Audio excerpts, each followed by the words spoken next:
Hello. In this talk we'll look at the deeper meanings of the hemispheres, quadrants and houses of the birth chart.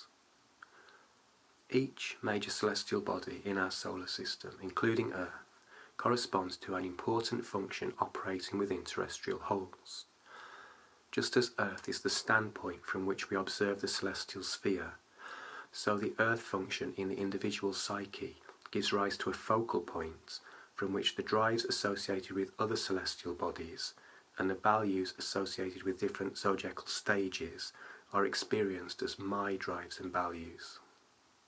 From the standpoint of the individual, each point on the celestial sphere lies in a different direction relative to Earth as a whole, and thus corresponds to a different perspective from which to experience being me, a different perspective from which a value or drive can be experienced as my value or drive. For the purposes of interpretation, the celestial sphere is divided into segments, and each segment is said to correspond to a particular type of perspective and to the type of circumstance or life area that naturally invokes that perspective. The reasons why a celestial cycle divides naturally into 2, 4 or 12 distinct stages, and the reasons why meaning changes in the way it does from one stage to the next, have been discussed in 2 previous videos. I'll leave links to those videos below. Here we'll focus on the meanings themselves. The lower hemisphere consists of houses 1 through 6, traditionally referred to as the personal or individual houses.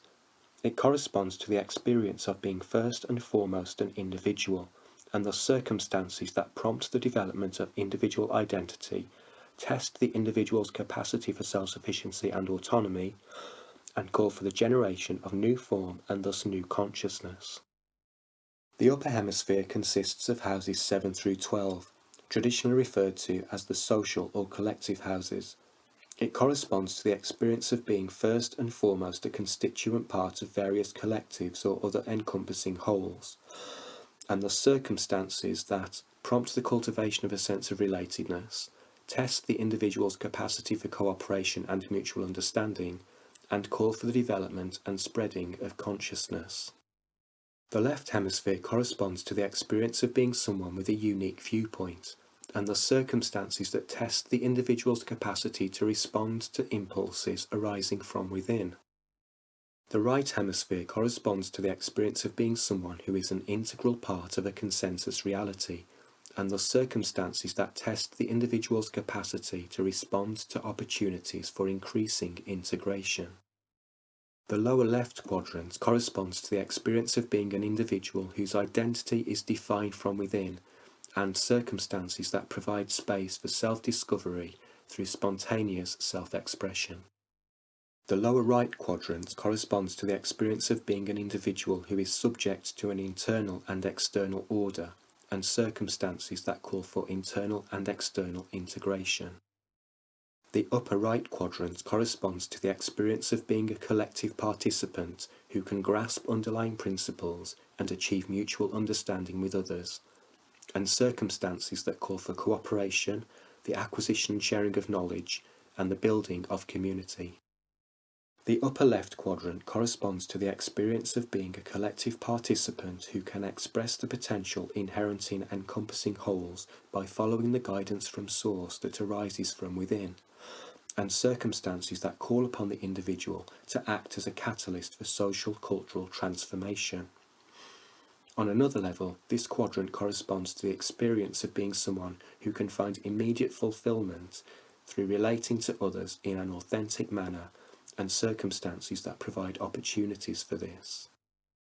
Each firehouse corresponds to an experience of being someone who can adapt to and enjoy life by acting on intuitive impulses and imbuing life with meaning, and circumstances that encourage self-discovery and self-expression.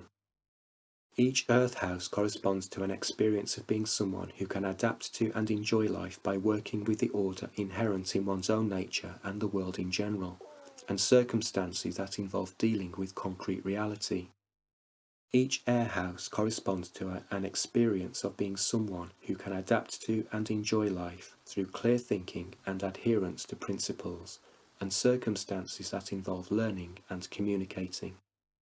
Each water house corresponds to an experience of being someone who can adapt to and enjoy life through the process of internal and external assimilation, and circumstances in which people can connect intimately with one another and with Source. The water houses are often jointly associated with the individual's sensitivity to feelings circulating in her or his environment, and in particular to unresolved issues within the family, community, society, etc. Each angular house corresponds to an experience of being an agent of change and circumstances in which there is ongoing opportunity to initiate change. Each succedent house corresponds to an experience of being attuned to organising principles and circumstances in which there is ongoing opportunity to create value by engaging with that which is other in accordance with those principles. Each cadent house corresponds to an experience of being someone who can sense and reveal the harmony and synthesis at the heart of life, and circumstances in which there is ongoing opportunity to develop a broader and more holistic viewpoint. Putting the above characteristics together, we arrive at the core meaning of each house. The ascendant and first house correspond to the experience of moving forwards through life from one moment to the next in response to impulses arising from within. It represents the experience of simply being in one's own skin, of being oneself as opposed to being conscious of oneself. In the birth chart, the ascendant and first house show the qualities that come to the fore when the individual is not aware of being in any particular type of circumstance. And yet these qualities set the tone for the entire diurnal cycle, colouring the individual's experience of all types of circumstances to some extent. These qualities are experienced as being an important and unavoidable part of life in general, and the individual instinctively meets life accordingly. She or he may not be aware of how subjective and personal her or his way of perceiving and meeting the world is. However, these qualities tend to stand out to others, and the individual may notice that others tend to respond to her or him in a particular way. These qualities also come to the fore as the individual enters into, or anticipates entering into, a new situation or venture. The more relaxed the individual is in expressing these qualities, the more spontaneous and growthful are her or his responses to impulses arising from within and opportunities arriving from without.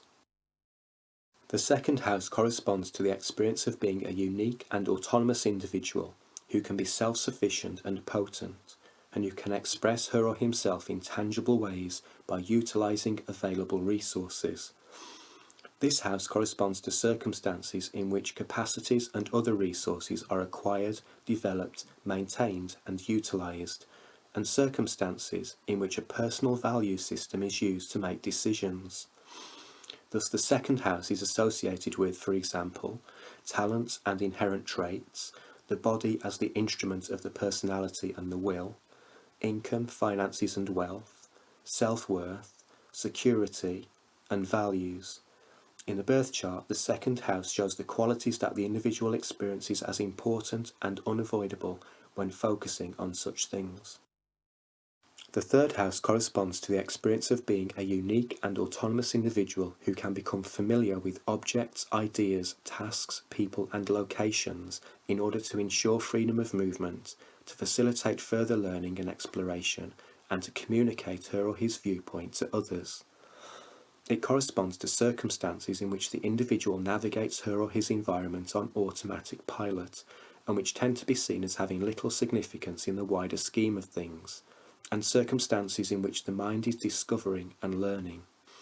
Thus, the third house is associated with, for example, interactions with familiar people such as neighbours, relatives, and peers, communication and information exchange, local travel, school, categorizing, labeling, analyzing, and problem solving, and the mind as the instrument of the personality and the will. The lower heaven and fourth house correspond to the experience of being someone who is an inseparable part of an orderly matrix and who must maintain a state of internal and external assimilation in order to ensure the well-being of her or himself and her or his progeny, using this term in its widest sense. It corresponds to circumstances that involve withdrawing into oneself or some compartment of the world in order to gestate and nurture new life, consciousness, art, etc., and in order to experience a sense of safety and belonging. Thus the lower heaven and the fourth house are associated with, for example, self-nurture and the nurture of others, emotional security, self-acceptance, the childhood environment, the current home and home life, the homeland, art that gives form to feelings and the imagination, the private self, who we are deep down, and ancestral origins. The fifth house corresponds to the experience of being someone who is an inseparable part of an orderly matrix and who can use the resources inherent in this matrix to radiate her or his unique character and vision out into the world. It corresponds to circumstances in which the individual can engage with the world creatively and spontaneously and see her or his vitality and specialness reflected back to her or him by the results. Thus the fifth house is associated with, for example, recreational activity including spontaneous play, hobbies and the fun aspect of sport, creativity including the procreation of offspring, the inner child, romantic relationships, entrepreneurial activity, and gambling.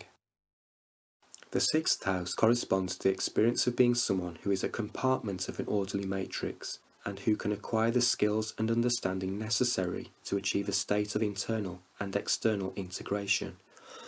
It corresponds to circumstances in which constituent parts must operate as a smooth-running system as a matter of practical necessity, and circumstances in which the individual is trying to become more effective as a facilitator of this.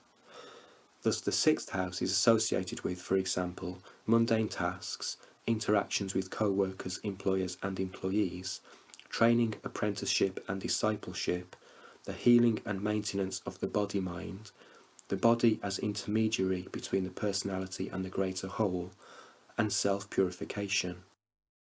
The descendant and the seventh house correspond to the experience of being someone who exists in relationship with others and who can potentially interact with others in a fruitful manner and thus be of value to collectives.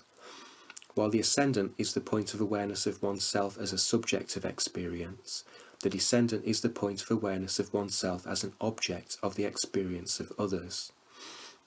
The descendant is often referred to as the point of the significant other. Essentially, the significant thing is our experience of being in relationship with the other, for this is how we assess how much value we have for encompassing wholes. The descendant and seventh house show the qualities that the individual experiences as being an important and unavoidable feature of all relating, but that come to the fore to the extent that she or he uses the interaction as a means of self-evaluation. There is often a tendency to retreat into the ascendant and first house way of being and depend on others to bring qualities associated with the descendant and seventh house to interactions. To the extent that the individual is reliant on others to do this, she or he may become disoriented and frustrated when the other does not oblige. To the extent that the individual can own her or his descendant and seventh house qualities and express them in a relaxed manner, she or he will tend to be more creative in her or his interactions and relationships with others, and more tolerant of others' natural ways of relating. In the sixth house, a hierarchical structure may be deemed useful or acceptable if some participants are more skilled or in possession of the means of production. In the seventh house, we are equals embarking on a new adventure in the collective sphere of wholeness. While the third house is associated with the mind as the instrument of the personality and will, the seventh house is associated with the mind as intermediary between the personality and the greater whole. The eighth house corresponds to the experience of being someone who is sustained by shared resources and who can work more creatively within this state of symbiosis by transcending her or his current reality and by understanding and achieving the right balance between control and surrender. It corresponds to circumstances in which the individual has the opportunity to achieve this, either voluntarily or because her or his identity, reality and understanding break down to some extent.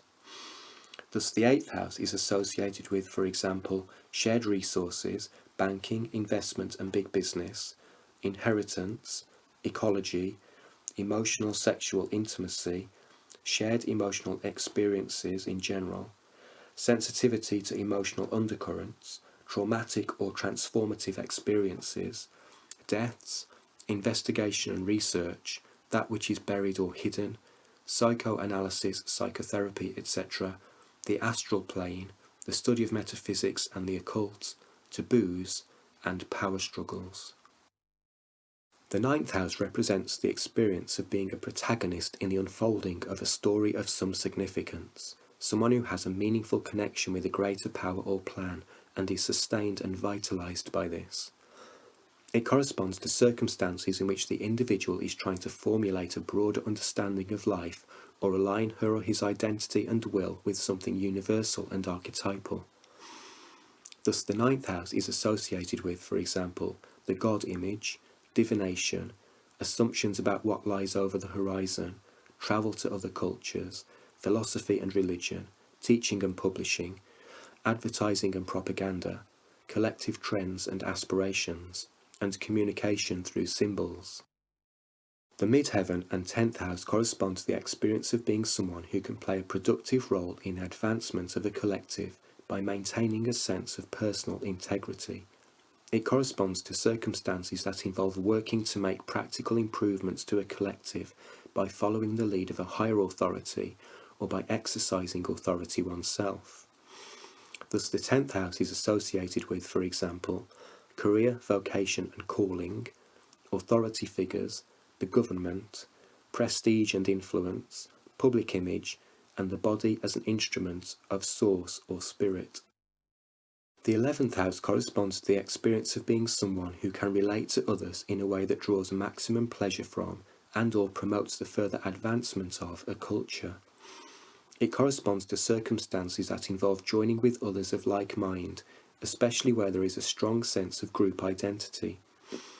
Thus, the 11th house is associated with, for example, friends, clubs and societies, hopes and wishes, progressive ideas and movements, group identity and group consciousness, and the mind as an instrument of source or spirit.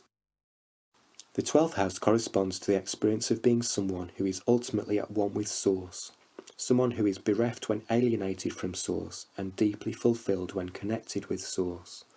It corresponds to circumstances in which the individual aligns her or his personal will with the needs of others and the greater whole, and circumstances in which the personal will is undermined by unconscious forces within the psyche, by other individuals, or by forces operating within some greater whole.